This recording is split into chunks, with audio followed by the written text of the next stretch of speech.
Here with Coach Mike Mincey after Carson-Newman holds off Anderson 70-68. Coach, complete different first to second half. What was the message for your team in the locker room? That's a good question. I was really frustrated. I felt like Anderson basically embarrassed us on our home floor in the first half. We weren't boxing out properly, and with them, you got to box out, and you got to hold your box out. You can't just touch, and sometimes we weren't even touching them, and that's what they do. And that's what we had talked about is they are a great offensive rebounding team, and that's where they got most of their buckets were second chance points. And then number 3, who's a great player. Granted, she hadn't been shooting well this year, but she had hit 6 coming in this game, and then she goes for what? How many she hit? Seven of 9, and she had hit I think 6 in the first half. But then important, on that end, we were having open shots. I mean, Braylon goes 1 of 8, 0 for 4 from the 3. Campbell's a great shooter. She's 0 of 4 and whatever she was in the first. I mean, it was just frustrating. We gave them a lot of stuff, and we couldn't hit the broadside of a barn, to use that term. And then we come out in the second half, and Braylon goes, back-to-back threes and kind of changes the whole narrative of the second half. They had 24 second chance points in the first half, 4 after halftime. Yeah. What changed? It's them. It's the girls in the locker room. They decided they didn't want to repeat performance because I told them at halftime, if we continue to do what we're doing, we're going to set a record in the wrong way. Like, we've set a lot of good records around here, but we're about to set a record because if they continue on and get 40-something second chance points, it's not going to look good. And so I just think they did it themselves that, hey, we want to try to rebound better and box out better. And I think we saw a much better effort to be able to do that on the defensive end. Defensively, they shoot 23% in the second half. Felt like Taylor Goforth, Sydney Pierce, and the players that you put out there really committed to staying in front of their man. What was it about your group's defensive effort that frustrated Anderson? Just playing with a little bit more intensity and effort. And I'm pretty sure, I don't think Goforth left the floor in the second half, did she? I don't think so. And she's one of our best defenders. And, we knew we had to have her on the floor. Did she score?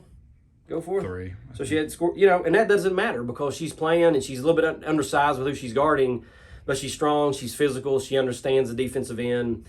But we had a lot of kids that stepped up. I thought Pierce had another big game. Obviously Lindsay got in foul trouble, and then Sid comes in there and does a good job. But they've got so much size that Campbell and anybody that was on the floor really had to do a good job against their mismatch that they were guarding. Braylon scored the first 13 points of the second half for your team. You started on an 18-4 scoring run. But then you have to hold them off there at the end. You didn't score in the final 4 minutes of the basketball game. What did you think about how your team handled some of that late moment adversity and some of the pressure that was on their backs in this moment? I'm pretty sure it was Bird's 3 that got us up 70-62. And at that point, okay, it's winning basketball time. We're within under 4 minutes.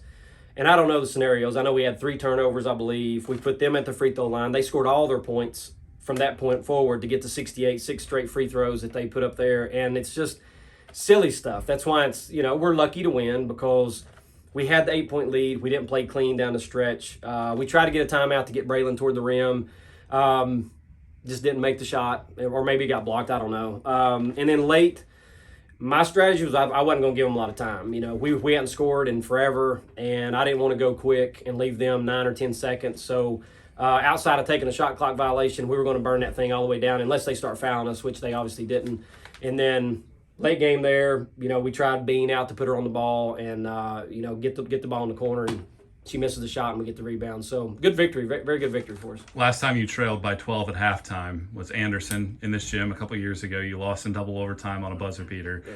How satisfying is a win like this here today, despite the fact that you had a very bad first half, to come out of here with a victory?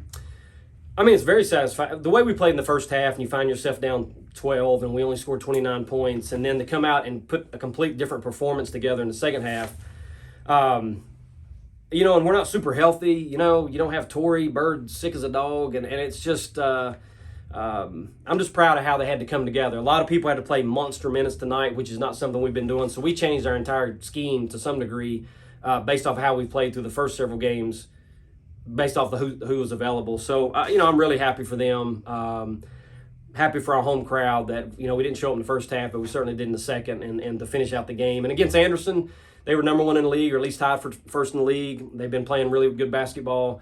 They're super big. Anytime, and you've mentioned it, this has been the 2 teams that have won the regular season champ. So, and we couldn't give this one up. because we've already given up the one to wing it. So great win against a quality opponent.